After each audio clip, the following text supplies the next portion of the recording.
condo unit ang style ng higit 400,000 na pambansang pabahay ng Administrasyong Marcos. Sa kabila niyan, milyong-milyong unit pa ang backlog ng gobyerno. Nasa Kita nyo? frontline na balitang yan, si Mobile Journal, Julie Baisa. Pero kita nyo naman, tuloy-tuloy pa rin, ano? Siyempre, normal lang, ano? Minsan may backlog, minsan may advance. Siyempre, depende, no? Mga kababayan ko. Pero ang Pangulong Bongbong, hindi ho natitigil sa paggawa ng proyekto.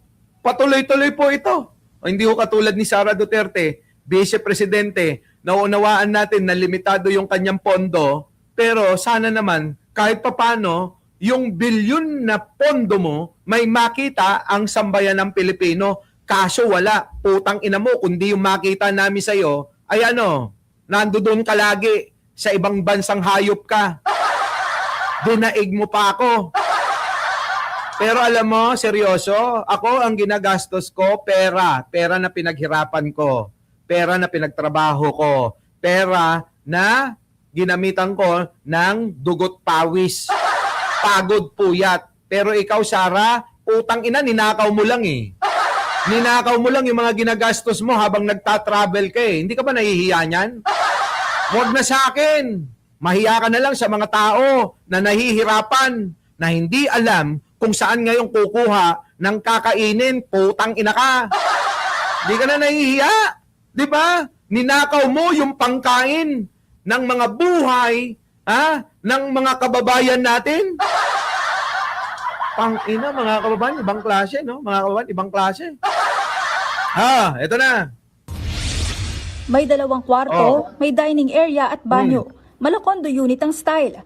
Yan ang 27 square meter na model unit ng expanded pambansang pabahay para sa Pilipino Kita o nyo? 4PH program. Sinilip yan ni Pangulong Bongbong Marcos kasabay ng pagdiriwang sa 7th anniversary ng Department of Human Settlements and Urban Development sa Taytay, Rizal kaninang umaga. Kita nyo, sa Taytay po yan, mga kababayan, ha?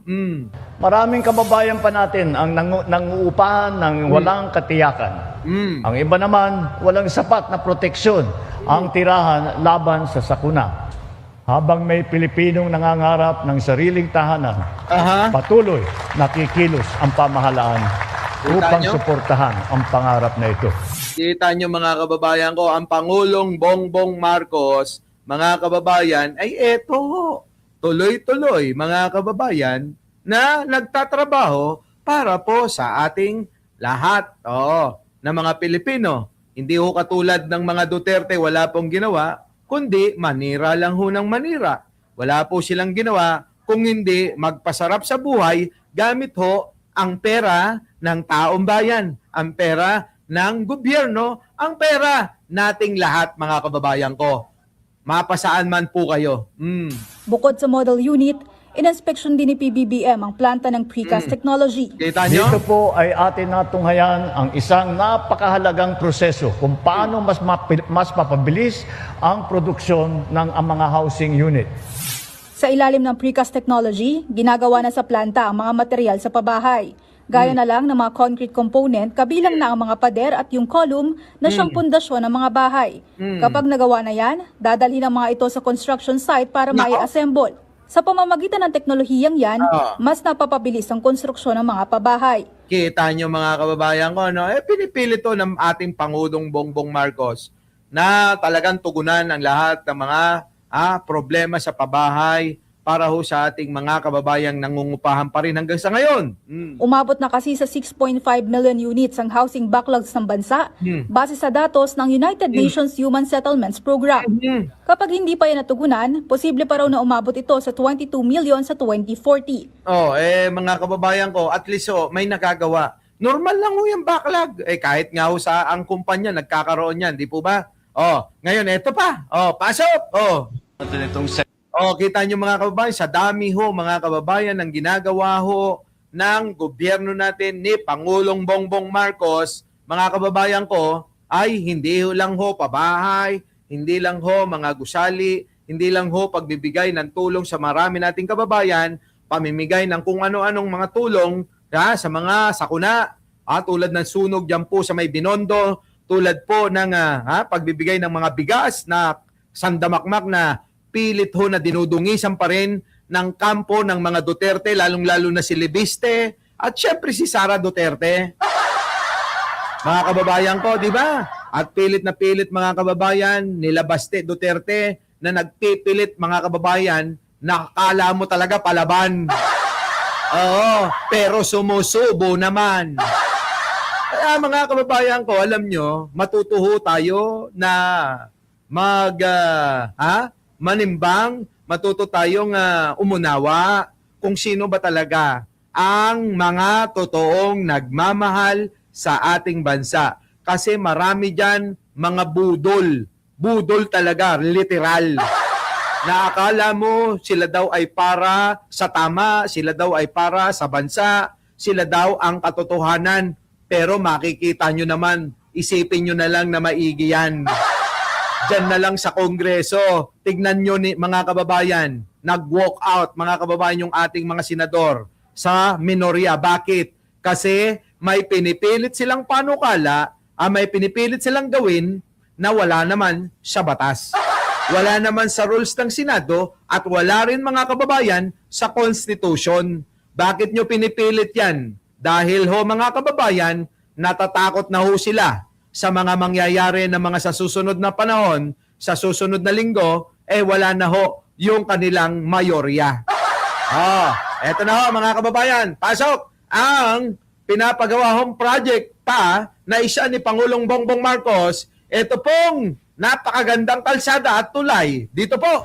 Buksan natin itong section which is about 4.5 kilometers. Yung dating kalahating oras ng biyahe ay magiging 5 minutes na lang. Malaking bagay ito. At hindi lang kasi mabibilisan ay dahil ma-relieve din ang traffic. Yung inaantay natin ng matagal na galing dito sa Silang hanggang Kawit na. Yung dati mga 2 oras, magiging kalahating oras, 45 minutes na lang. Kahit Kita nyo mga kababayan. So yan po yung mga proyekto nagtatrabaho ka sa Taguig, pwede kang nakatira dito sa Cavite. And Grabe, for no? 1 month, walang muna toll. So, yung ating mga kababayan gamitin po ninyo, I'm sure, ay mararamdaman nga natin ang magiging mas mabilis at mas maginhawa na pagbiyahe na papasok sa Metro Manila.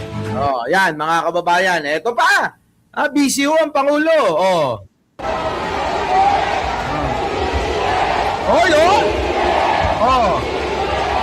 Kita nyo mga kababayan, mga taga Binondo, BBM ang sigaw. Kita nyo ho.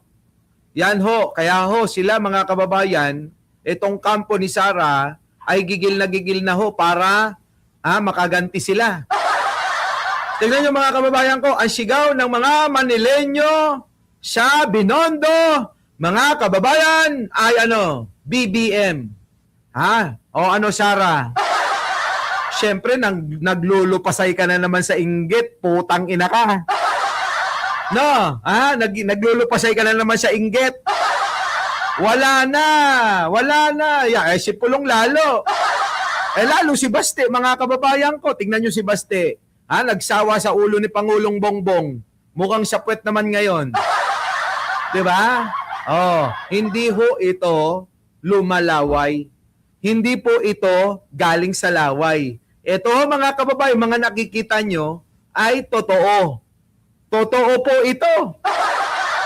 Mula sa pabahay, paggawa ng mga kalsada, paggawa ng mga eskwelahan, paggawa ho ng mga ospital, lahat ho ng mga serbisyo, hindi po nilaway lang ho ni Pangulong Bongbong. Ito po ay mga kababayan, nauna ang gawa bago yung salita. Hindi ho katulad ng mga Duterte, salita ng salita, laway lang ng laway, pero wala naman tayong makitang nagawa. Yun po ang kaibahan ng administrasyon ni Pangulong Bongbong at administrasyon netong si putang inang Digong. Maliwanag po yan. Tignan nyo ho mga kababayan. May 25 ho, 2 araw na ho nakakaraan. Pasok! Yun sabi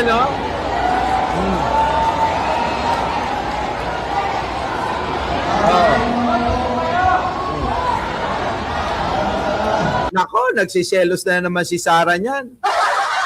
Si Isko, nasa tabi na naman ni Pangulong Bongbong. Si Isko, mga kababayan, nasa tabi na naman ni Pangulong Bongbong. Kaya mga kababayan, malamang yan, nanginginig, nangingisay na naman.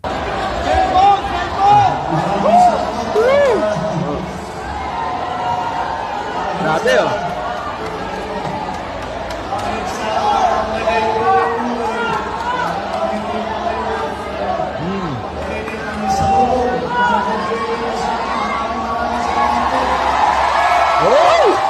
Grabe no mga kababayan no.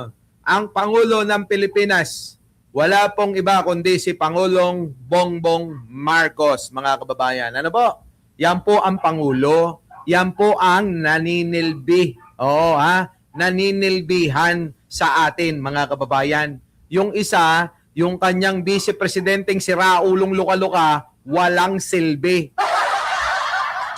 Kakahiya no mga kababayan, ano, yung pinagtatanggol ng mga DDS, walang silbi. Tapos yung pinagtatanggol natin, ayan no, tignan nyo. Grabe no mga kababayan, ano, walang tigil sa pagtulong sa marami nating kababayan. Ewan ko mga kababayan ko. Kita nyo? Ewan ko ba bakit anong mga utak meron tong mga sumusuporta kay Sara. Puro mga baliw, mga putang ina. Diba? Oh. Pegador, wala kang kawala. Pegador, kayo ay maganda. Pegador, galit sa masama. Pegador, ang sa inyo bebenga. Pegador, wala kang kawala. Pegador, kayo ay maganda. Pegador, galit sa masama.